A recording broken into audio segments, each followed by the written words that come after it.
যথাবারা hospital কিন্তু খুবই উত্তেজনা মান উত্তেজনা চলে এই মুহূর্তে হসপিটালত আমরা থাকবা স্টাফ মারা গেছে, আমরা স্টাফ মারা গেছে তারা গাফলাতির কারণে। তারা বেতন কাটিয়ে রাখছে, তারা বেতন কাটিয়ে রাখছে, বেতন কাটিয়ে রাখা ফ্যামিলির চাপে আমরা জুয়ান স্টাফ মারা গেছে। ফার্মেসির সামনে তাকিয়া আমার ওয়ার্ড মাস্টার ফার্মেসির ফোন দিয়া কইরা ঔষধ দেখো আর নিচে মানুষ খাড়া করছেন তারা। আমরা ওখানে বাকি দেয় না, আমরা ওখানে ডিউ রাখছি। ওই যে আমরা ভাই অবস্থা খারাপ, ওই ডিরেক্টর বেতন কাটিয়ে রাখছে, ওই ডিরেক্টরের নিষেধ, সিন্ডিকেট সব সিন্ডিকেট এডিআই কইলাম আমরা গাড়ি আমি দিতাম না, সবে আটকে মাইব ভাই ওটা মেডিকেল ভাঙছিলাম আমরা যেরাম গিয়া ওষুধ দিছে না, 1 ঘন্টা লেট করছে ফার্মেসি ওষুধ দিতে।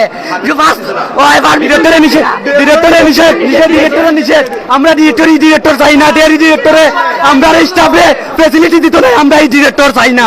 সুস্থ মানুষ একদিনে 5 দিনের অ্যাবসেন্ট তারা ঘোষণা করছে, যার কারণে সংসারে অত অভাব আছে চাকরির ডরে এই অসুস্থ শরীর লিয়ে আইছে আজকে আইয়া অসুস্থ শরীর লিয়ে আইয়া মেডিকেল ভর্তি হয়েছে। একজন মানুষ ডিউটি দেখছে পর্যাপ্ত পরিমাণ টাকা তার কাছে নাই, কিন্তু ও টাকা নাই হে চিকিৎসা পাইতো না মেডিকেল স্টাফ হিসাবে, কিন্তু ও ফার্মেসিস্ট আমরা মেডিসিন দিছে না, ওষুধ বাকি না, 10,000 টাকার মেডিসিন হলে আমরা বিক করে দিলাম মনে, কিন্তু আমরা মেডিসিন দিছে না, আমরা স্টাফ মারা গেছে বিনা ওষুধে মারা গেছে। আমরা কি স্টাফ হিসাবে আমরা কি কোনো কোনো উদ্যোগ নাই, আমরা দাবি নাই, আমরা কি মেডিসিন পাইতাম পারি না, আমরা কোনো ডাক্তারের ডিসকাউন্ট আছে, সবার ডিসকাউন্ট আছে, কিন্তু আমরা স্টাফ হলো আমরা নিম্নবিত্ত তৃতীয় শ্রেণীর যারা ডিউটি করি চাকরি করি আমরা কোনো ডিসকাউন্ট নেই। আমরা 100 টাকা যদি কই আমরা লেবো বাকি তাও হয় ডাক্তার ডাইরেক্টরও নিষেধ, সফটওয়্যার নাই ওটা নেই তারা, কিন্তু তারা টিকু ডিসকাউন্ট পায়, তারা টিকু ডিউ থাকে। লাখ লাখ টাকা এই ফার্মেসির বাকি আছে, লাখ লাখ টাকা বাকি আছে, কিন্তু আমাদের বেলা 10 টাকা তারা বাকি মানে না। আমরা একটা মানুষরা আজকে কি হয়েছিল, আজকে ঘটনাটা আজকে হয়েছে আমরা একজন স্টাফ তার নাইট ডিউটি, কিন্তু বাসার থাকতে অসুস্থতা বোধ করছে, কিন্তু আমরা নয়া নিয়ম হয়েছে একদিন অ্যাবসেন্ট করলে 5 দিনের বেতন খাটা, এখন 6 দিন যদি অ্যাবসেন্ট করে পুরা মাসের বেতন আটকিব, পুরা মাসের বেতন এবং আটকিছে। আমার বেতন থাকি 5,497 টাকা খাট হয়েছে ও মাসও, কিন্তু কোনো অ্যাবসেন্ট নাই। তারা কাছে জানতে চাইলে কেনে খাট হয়েছে, এটা বহুত ঝামেলা আছে, এটা দেখা যাইতো না, এই যে প্রতিটা স্টাফ এখন হইল আমরা স্টাফ হিসাবে আমরা কত হইল গেরিয়া যদিও তুমি দেন বাকি ডিসকাউন্ট নাও দৌ না দো, কিন্তু উপস্থিত একটা স্টাফ হয়েছে ডিউটিত, আমার ওটা ডিউটির অবস্থায় হে অসুস্থ হয়েছে, নিয়ম আছিল কিতা তারে ফার্মেসি কিছু ওষুধ বাকি দেও, সে নাই তো আমরা স্টাফ আছি, আমরা জেলা বাড়ি আমরা তুমি কারণে মারা গেছে ভাই, সে কার্ডিয়াক অ্যারেস্ট মারা গেছে এবং হার্ট ব্লক হয়েছে, সিসিউতে এখনো আছে, এখনো মারা আছে, মিটে গেছে না।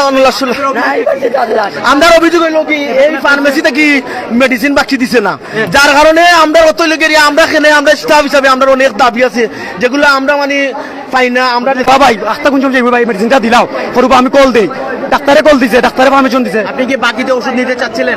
বাকিটা কি আমরা ডিউ মানে আমরা রাখি তো আমরা তারা তারা ওনারা কি ওষুধ দেয় না না না না বাদে দিছে, 1 ঘন্টা পরে দিছে, 1 ঘন্টা পরে দিছে। আর রোগী মারা গেছে নাকি? না না ওষুধ লিয়া গেছি বাদে গিয়া লেটে গেছে, মেডিসিন লেটে গেছে, লেট করে আর মারা গেছে। বালা রোগী 10 মিনিট আগে আমার মাতিছে।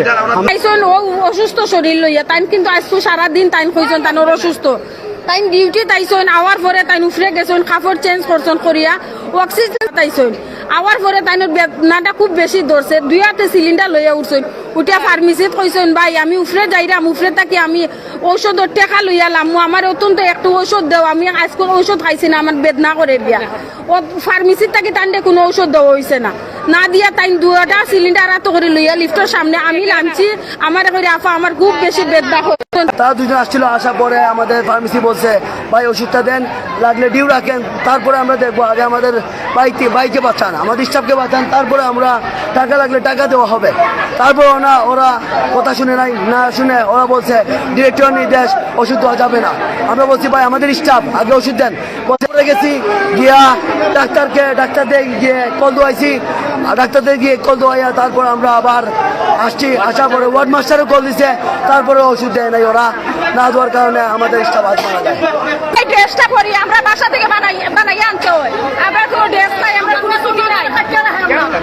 কেউর বাড়ি আছে দূরই, কেউর বাড়ি দূরই আছে, যদি দেরি হয় বার করে লাগবে। আমরা কোম্পানি আন্ডারে যাইতে চাই, আমরা মেডিকেলের আন্ডারে যাইতেছে, আমরা কোম্পানিতে থাকতে না, আমরা মেডিকেলের আন্ডারে, কোম্পানি আন্ডারে এখন আমরা ক্লিনার সবাই গার্ড কোম্পানির আন্ডারে, আমরা মুসলমান যারা ক্লিনার আছি মেডিকেলের আন্ডারে, কোম্পানির আন্ডারে, আমরা কোনো বোনাস পাই না, আমরা কোনো ছুটি পাই না, ঈদের একটা দিন আমরা ছুটি পাই না, আমরা কোনো বোনাস পাই না। আমাদের মেডিকেল হয়ে আমাদেরকে টাকা দেয় নাই, আমাদেরকে ওষুধ দেয় নাই। আজ আমার ভাই এই ওষুধ না পাওয়ার জন্য উনি ইন্তেকাল করিয়েছেন। এই ফার্মেসি আমাদের ভাইকে জবাব দিতে হবে, আমাদের ভাইকে কেন সম্পূর্ণ ক্ষতিপূরণ আমাদের এই ডিরেক্টর আসতে হবে। আর আমাদের ডিরেক্টর পদ থেকে আমাদের আগে ডিরেক্টর সালাম স্যারকে আমরা চাই। সালাম স্যার থাকতে আমরা অনেক কিছু সুবিধা পাইছি, অনেক কিছু পেয়েছি, এখনো পাবো ইনশাল্লাহ। আমরা সালাম স্যারকে আবার আসতে চাই, আবার